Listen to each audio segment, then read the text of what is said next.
Oui, bonjour à tous. Merci, Monsieur le Président. Merci, Monsieur le Préfet, de vous livrer à cet exercice de questions-réponses. Mes deux questions seront les plus courtes possibles. Comme chacun le sait, l'autoroute A6 est un axe routier majeur qui traverse notre département et le relie notamment à Paris. Avec le développement de nos villes, l'accès à l'autoroute A6 est devenu de plus en plus difficile, ce qui entraîne une congestion de la circulation automobile dans les routes des différentes communes riveraines. C'est particulièrement le cas évidemment à Achilly-Mazarin, qui souffre également de l'absence d'échangeurs avec la A126 et reçoit des véhicules des communes alentours non reliées à l'A6. La congestion de la circulation dans la ville est totale tous les matins et c'était hélas encore le cas aujourd'hui même. Ces embouteillages permanents affectent aussi les transports en commun puisque les bus se retrouvent également immobilisés. À cela se rajoute la pollution. Elle devient, à juste titre, une source de préoccupation majeure pour les habitants.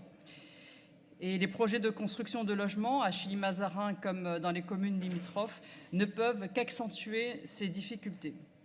Depuis plusieurs années, des concertations sont intervenues entre l'État et les collectivités concernées. Mes questions seront donc très claires. Quel projet l'État envisage-t-il finalement de mettre en œuvre pour fluidifier l'accès à l'A6 et réguler la circulation automobile dans les communes de Chilly-Mazarin et des alentours? Et très logiquement, ma deuxième question sera quel est maintenant le calendrier envisagé pour ces travaux? Je vous remercie. Préfet.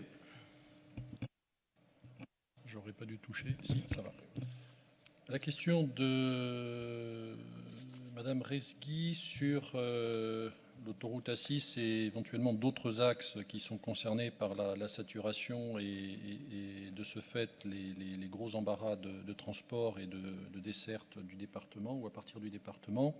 Concernant la situation de l'A6, et pour l'avoir éprouvé moi-même à de nombreuses reprises, elle est très identifiée depuis plusieurs années, puisque le contrat de plan État-région en cours, donc 2015-2020, a inscrit une enveloppe d'1 million d'euros à parité entre l'État et la région pour mener des études visant à résorber les points noirs de congestion sur cet axe. C'est dans ce cadre que des échanges ont actuellement lieu entre les gestionnaires de voirie concernés sur le secteur de Chilly-Mazarin.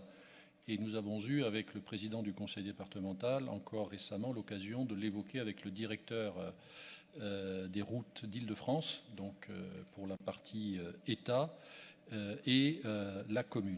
L'État s'est engagé à s'associer à l'étude de circulation conjointe et à la cofinancer pour tester l'impact des aménagements localisés qui sont proposés par la commune, puisque lorsqu'on est sur une infrastructure qui relève de l'État, la procédure, et ça peut se comprendre assez facilement, prévoit que l'on évalue avant de lancer l'investissement la répercussion que cela peut avoir sur l'ensemble des flux qui peuvent être touchés.